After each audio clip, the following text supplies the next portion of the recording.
Сәлеметсіздер ме, ата-аналар және оқушылар. Бүгін біз 76-шы сабақтың кері есептер деген тақырыбын түсіндіретін боламын. Яғни бірінші тапсырмамыз балаларға қалай түсіндіреміз.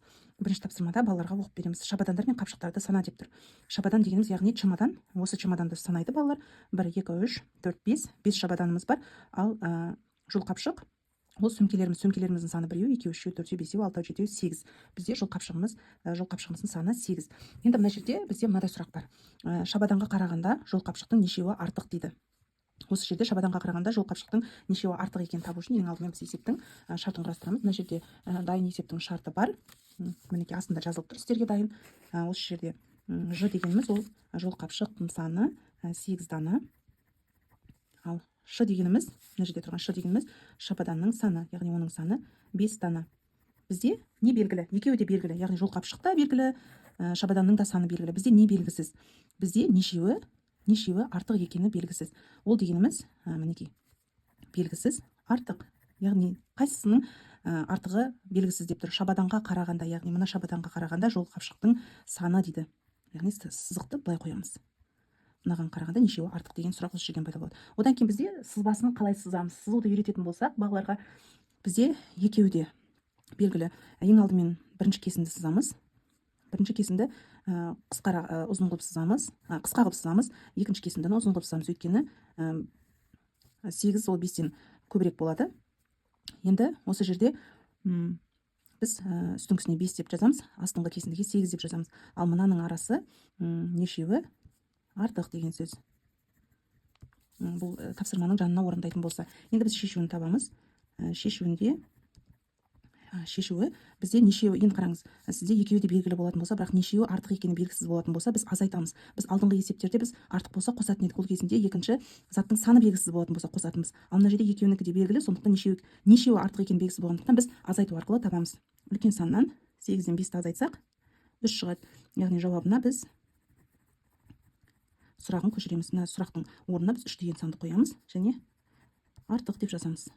3 артық десеңіздер де болады, немесе 3 артық деп жазсаңыздар болады. Енді екінші сұрағымыз жол қапшыққа қарағанда шабаданның нешеуі кем дейді. Нешеуі кем екенін табу үшін не істейміз? Нешеуі кем екенін табу үшін қайтадан осыны қайталап көшіріп аламыз. 8 дана жол қапшық, шабаданның саны 5 дана. Тағы да сұрақ белгісі, бірақ кем деп жазамыз. Ал енді жол қапшыққа қарағанда шабаданның нешеуі кем деген, сондықтан сызықты біз жол қапшыққа қарай бұрып сызамыз. Осы жерде шешуін табатын болсақ, бізде нешеуі кем екені белгісіз, сондықтан нешеуі артық екені белгісіз болса, және нешеуі кем екені белгісіз болатын болса, біз үлкен сандан кіші санды азайту арқылы табамыз. Жауабына жазамыз 3 кем деп. Осы жерде сызбасын сызған кезінде де дәл осы сызба қайталанып сызылады. Бірақ мына жерге нешеуі кем деп өзгертетін боламыз. Осымен біздің бірінші тапсырмамыздың есебі осылай шығарылады. Енді біз нөмір 2-ші тапсырманы бірге орындайтын боламыз. Әр есепке сәйкес қысқаша жазылуын таңда және шығар дейді. Мына А, Ә, Б нұсқаларының біз қысқаша шартын табуымыз керек. Бұл жерде ең алдымен табу үшін А нұсқасында берілгенін оқимыз, мәтінді есепті оқимыз. 7 жол қапшық пен 5 шабадан тұр дейді. Шабаданға қарағанда жол қапшықтың нешеуі артық дейді. Енді біз бұл жерде белгілі сандарды анықтап аламыз. 7 мен 5 бізде анық тұр. Одан кейін бізде белгісіз шабаданға қарағанда жол қапшықтың нешеуі артық дейді. Артық деген бізде сөзіміз бар, бірақ белгісіз деп тұр оны. Бұл жердегі бізге сәйкес келетін, бірінші сәйкес келмейді, өйткені кем деп жазылған. Екіншісі ол жерде артығы белгілі, бұл бізге қажет емес. Үшінші неміз қысқаша шарты, бұл бізге сәйкес келеді. Яғни нешеуі артық екені бізде белгісіз. Осыны енді біз дәптерге қалай орындаймыз? Ең алдымен есептің шартында берілген белгілі сандарды жазып аламыз. Бұл жерде 7 ненің саны? Жол қапшықтың, яғни А нұсқасы жол қапшықтың саны 7 дана. Ал 5 ол шабаданның саны. Шабадан 5 дана. Енді сұрағына назар аударамыз. Шабаданға қарағанда жол қапшықтың нешеуі артық дейді. Яғни сызықты былай құраймыз. Шабаданға қарағанда деп. Шабаданға қаратып қоямыз сұрақты. Нешеуі артық. Есептің біз сызбасын сызамыз. Бізде 5 шабаданымыз бар және 7 шабаданымыз бар. Және мына жеріндегі нешеуі артық. Енді біз есебіміздің шешуін табу үшін бізде нешеуі артық екені белгісіз, яғни не істейміз? Үлкен саннан кіші санды азайтамыз. 7 мен 5-тің айырмасы 2-ге тең. Жауабына біз сұрағын көшіреміз. Сұрағы яғни міне. Сұрақтың орнына 2 деп жазамыз. Екеуі артық. Яғни шабаданға қарағанда жолқапшықтың екеуі артық болды. Бұл бізде А нұсқасы. Енді А нұсқасын шығару үшін не істейміз? А нұсқасында да белгілі сандарды белгілеп аламыз. Мына жерде бірінші жолқапшықтың саны бізде белгілі. Ал екінші бізде шабадан белгісіз. Өйткені сан жазылмаған, бірақ екеуі кем деп айтып тұр шабаданды. Осы жерде біз шартын құру үшін қысқаша жазамыз. Жолқапшығымыз 7 дана. Ал шабаданымыз белгісіз, бірақ екеуі кем дейді. Осы жерде біз шешуінде кем дейтін болса, артық дейтін болса да не істейміз? Азайтамыз. 7-ден 2-ні азайтамыз. Жауабы 5 шығады. Сонда бізде сұрағын көшіреміз. Шабаданымыз 5, яғни 5 шабадан.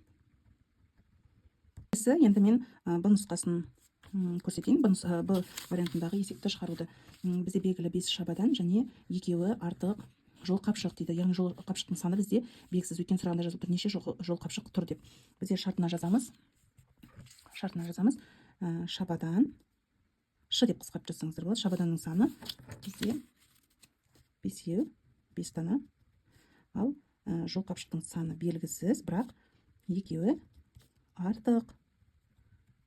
Біз шешуінде артық десе не істейтін едік? Жолқапшығымыз екіншісі белгісіз болса, артық десе біз қосатын едік. Яғни 5 пен 2-ның қосындысы 7. Жауабына біз сұрағын көшіреміз. Бізде сұрағы жолқапшықтың саны 7 жолқапшық шықты. Осымен біздің нөмір 2 есебіміз аяқталды.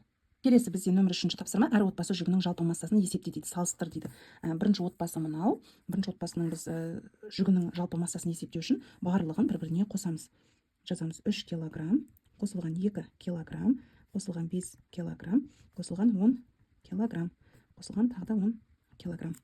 Біз бұл жерде сандарды бір-біріне оңай тәсілмен қосуды есептеуді үйретеміз. 3 пен 2-ның қосындысы бізде 5 шығады. 5 пен 5-ның қосындысы бізде 10 килограмм шығады. 10 килограммға мынау 2 10 килограммның қосындысын, яғни 20 килограммды қосамыз. Жауабы сонда 30 килограмм шығады. Бірінші отбасынікі 30 килограмм жүгі. Ал енді екінші отбасынікі 5 килограмм, қосылған 5 килограмм, қосылған 20 килограмм, қосылған 20 килограмм, қосылған 10 килограмм.